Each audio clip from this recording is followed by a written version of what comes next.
What's up, everybody? Welcome back to Greataxe Gaming. I am Jax, and we are here with something new. The Call of Cthulhu game.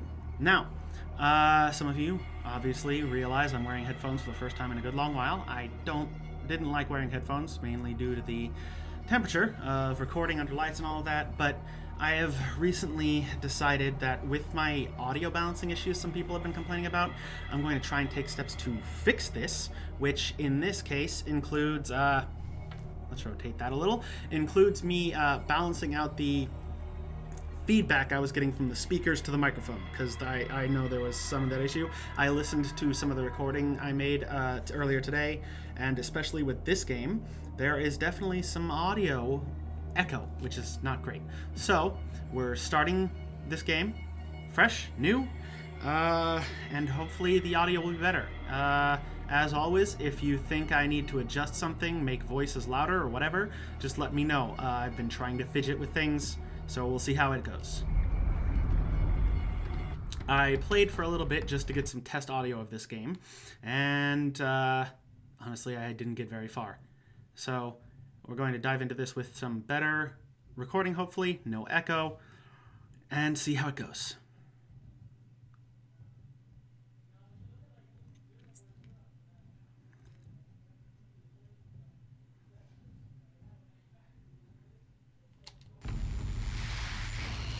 If I am mad, it is mercy. May the gods pity the man who in his callousness can remain sane to the hideous end. Okay. Yeah, it's gross. It's gross, y'all. I basically got to about the end of this cutscene before I tested the... Oh, Jesus. God, I forgot there was a shark there. So, yeah, I didn't get very far.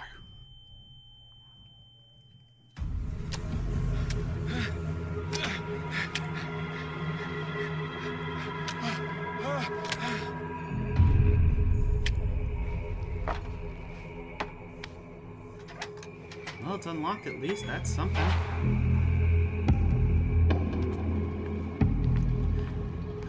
I am also taking action, as I have before, to reduce the mechanical keyboard noise by using a controller. I am actually going to look into getting a new keyboard that isn't mechanical shortly, because I don't need one. And recently, it's been causing issues all over the place. So, why is the lantern green? Why is the lantern green? That's good.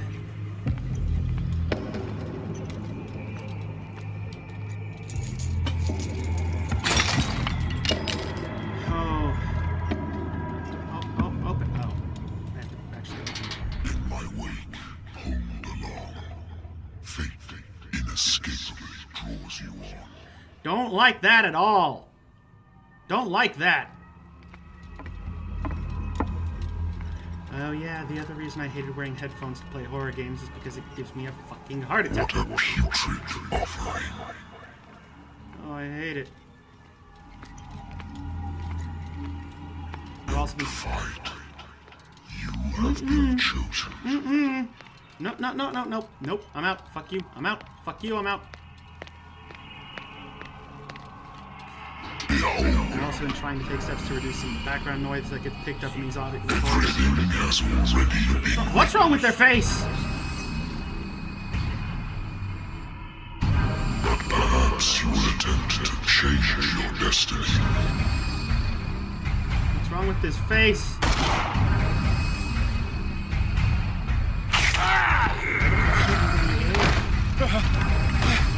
What is that thing? What is happening? Oh, I don't like it.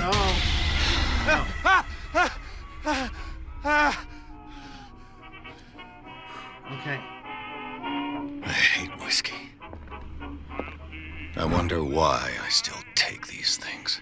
Doctors prescribed them when I returned from the war. They swore that they would put an end to the nightmares, but for a while now, their effect has been wearing off. Been too long since I've slept in a bed. I used to be an avid reader. The Wentworth Agency doesn't attract top-notch cases. Married woman runs off with her girlfriend. The husband couldn't understand it. The husband never understood that his wife had left him. He kept on calling me weeks after the investigation had been closed. Fucking no. Stop it.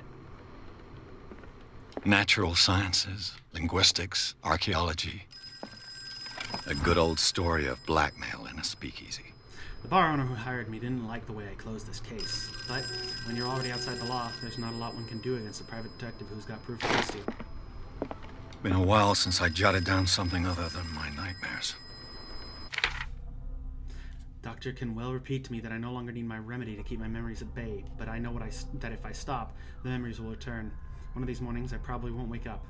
Despite the treatment, I again hear voices in my dreams, but they are different, unknown. They seem to surface from unfathomable and ancient depths. What nameless creature is calling me? Edward Pierce is a veteran of the First World War, where he took part in the Meuse-Argonne offensive. He is one of the few survivors of the Lost Battalion, American units that suffered heavy losses from enemy and Allied artillery fire. Forced to hold their position for several days, surrounded by the bodies of their fallen comrades without food or medical supplies, the soldiers were considered as lost by their fellow countrymen. Pierce is traumatized by these events. He consumes sleeping pills and liquor to ward off the nightmares that haunt him. Well, at least my sanity is stable. Okay, so these are skills I have. My private detective agency, contracted to the Wentworth Detective Agency. After the Great War, I decided to set up in Boston, where there's no lack of work for guys like me. One small-time case follows the other. Adultery, settled scores, disappearances that are not actually disappearances. The old office couch is less comfortable than a real bed, and I should probably get rid of these empty bottles. But this place is mine, for the moment. My old lighter that I engraved in memory of the 77th Infantry Division, and the men of the Lost Battalion who fell. I'm listening. Are you Edward Pierce, private investigator contracted by the Wentworth Detective Agency? That's correct. Hello, Mr. Pierce.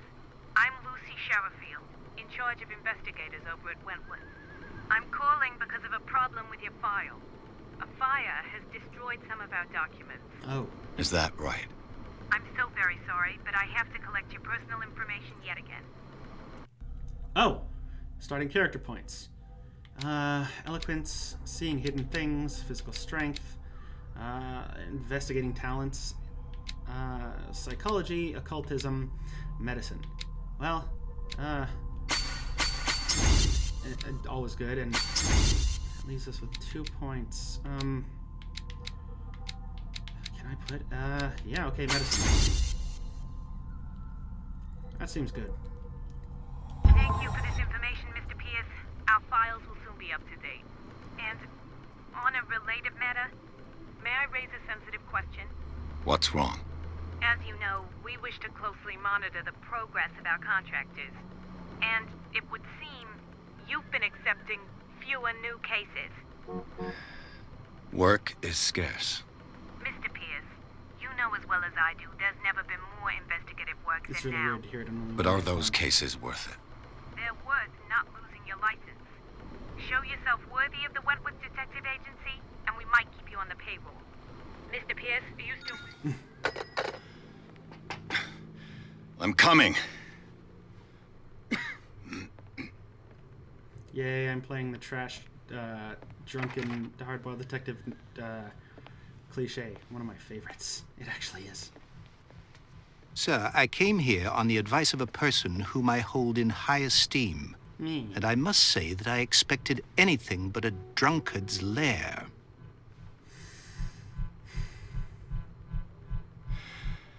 You're free to leave anytime, sir. Do you know to whom you speak? Stephen Webster, industrialist and art collector. All of Boston knows you. Tell me, Mr. Pierce, are you capable of handling a new case, or are you simply a deadbeat inebriate? If you come to me, it means you're desperate. Nobody believes me. They take me for an old fool. Sarah, my little girl, she is dead. Even you must know of her. She was Sarah Hawkins. The Nope. painter? Yes. Everyone knows her work. The police accuse her of killing her family. They all died in a fire. Sarah, her husband, and Simon, my grandson. I can't do anything for a woman who is already dead. Find out the truth. They say she was mad, but I know that's a lie. She would never have done such a thing. But if you have no proof... I've brought all that I have. Look. I want you to look carefully at this painting. Tell me all the assumptions that come to mind. Cutting in and out of cutscenes is very strange. What am I supposed to find? Tell me if this is the work of madness. Or if, on the contrary, you manage to detect some logic, a rationality to follow so that I may understand it. Is that all you want from me? Yes, please. All right. I'll look at your picture. That's all you've got? The painting? I placed a file on your desk. It contains everything I have on the affair. A warehouse on Darkwater. Some sketches of the Hawkins family. Rather thin. A shipping label. Some of it is unreadable, but I can make out part of the address. Warehouse 36, Darkwater. The police report. It says that the fire started in the dining room and claimed the whole family. The police decide on a domestic accident, but nevertheless, they insist on Sarah Hawkins' mental frailty. Why? A press cutting. An article written about the marriage of Sarah and Charles Hawkins, a businessman from the island of Darkwater. They live a recluse life with their only son, Simon. A strange picture painted by Sarah Hawkins a short while before her tragic death was sent to her father just after the artist died.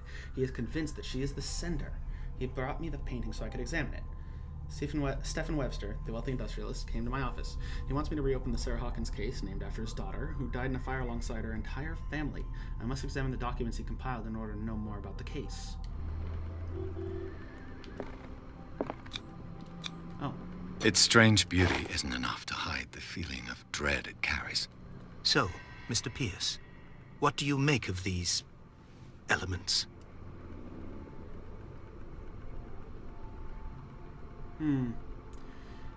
Darkwater.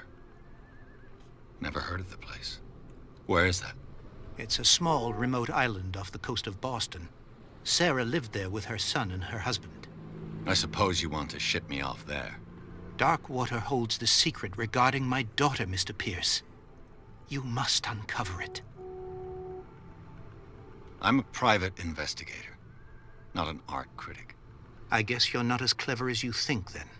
The painting is linked to this case, can't you see?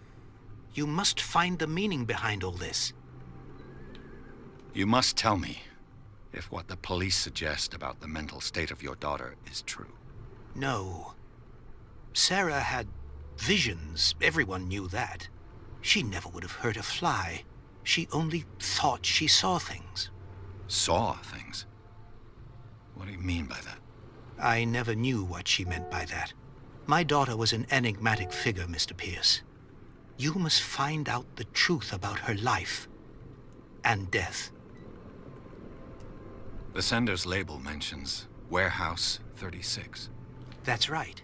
It came with Sarah's last painting. And you think your daughter could have been the sender?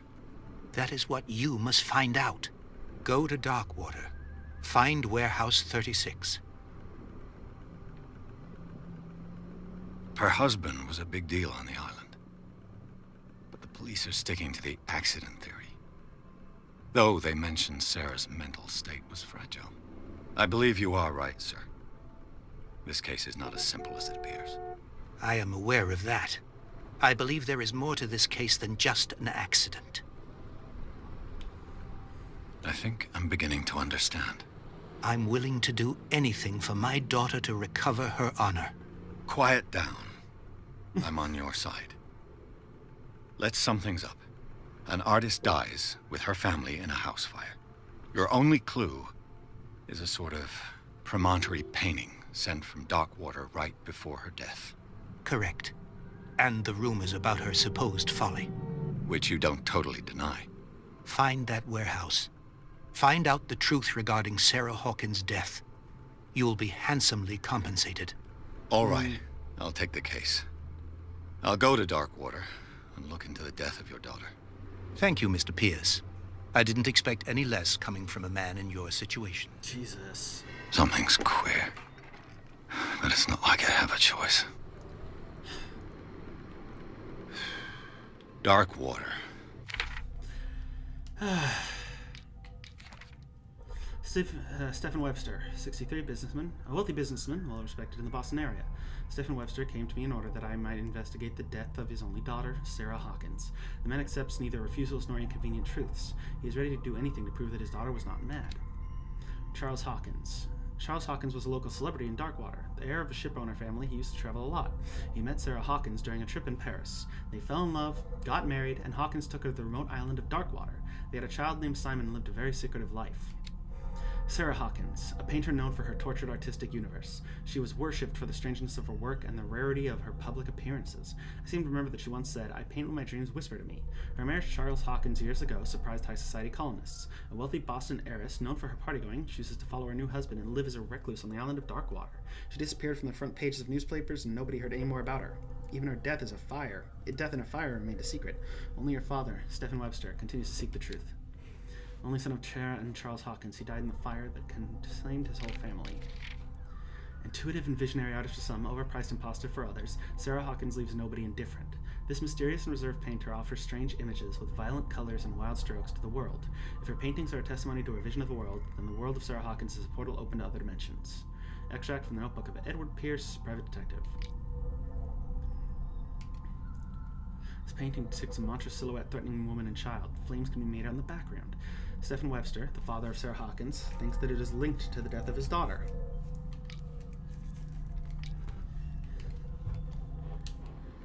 I think I've got a book on the North Atlantic. I'll know Darkwater is off the coast of Boston. But I've never heard of it. According to this book, it was often mentioned during whale hunting times at the end of the 19th century. But it seems to have been shunned since then. Darkwater Island has been inhabited since the 14th century and is still rich with the many memories left by its lost tribes. But don't let the romanticism of these moving evidences of such naive and primitive beliefs fool you into forgetting how violent their gods were. A gigantic creature still dominates the walls of long-abandoned caves. Was it a sea or a dream god? No one knows. Both. But today's inhabitants, the sons and daughters of the proud whale hunters, still remember the mysterious and tumultuous story of their small land off the coasts of Massachusetts. All I have to do is go to the port. I just hope that I can find a boat able to take me to Darkwater. All right, let's go to Darkwater. Because that's clearly a great choice. Pierce took the Hawkins case. The cursed artist is accused of having caused the fire that killed her and her family.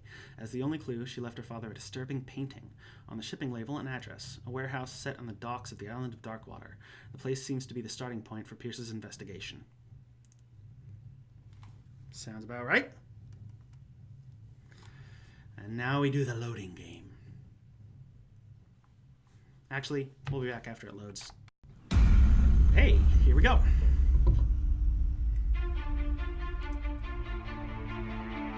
Oh, no.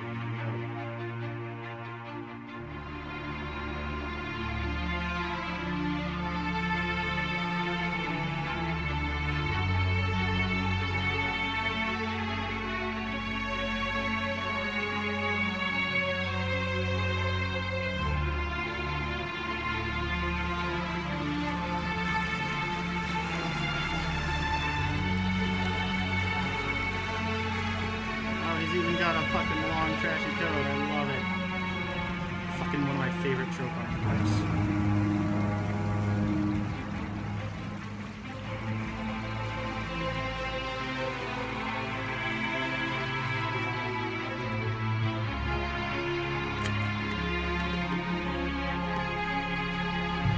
I have that dog hair stuck in my throat. Ugh.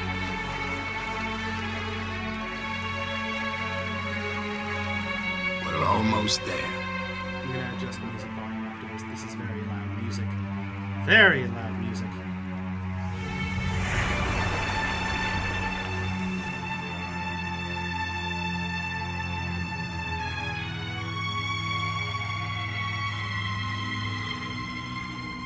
Oh dear.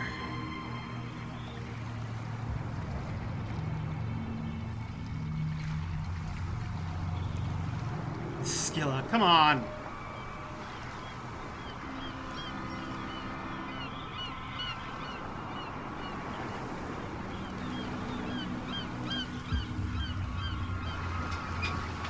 Oh yeah! That's not sketchy and unsettling at all.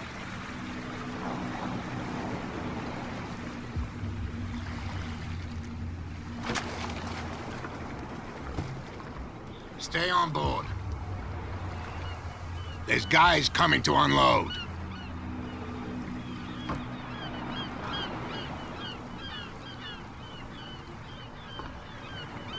Welcome to Darkwater Island, Mr. Pierce. Why, thank you, Captain Fitzroy. So, what wind brought you? Does the Hawkins case mean anything to you? A sad story that we would all prefer to forget. Charles Hawkins may have been a landlubber, but he was a good man. And his wife, Sarah Hawkins. A nice young woman, and a... Let me just, real quick.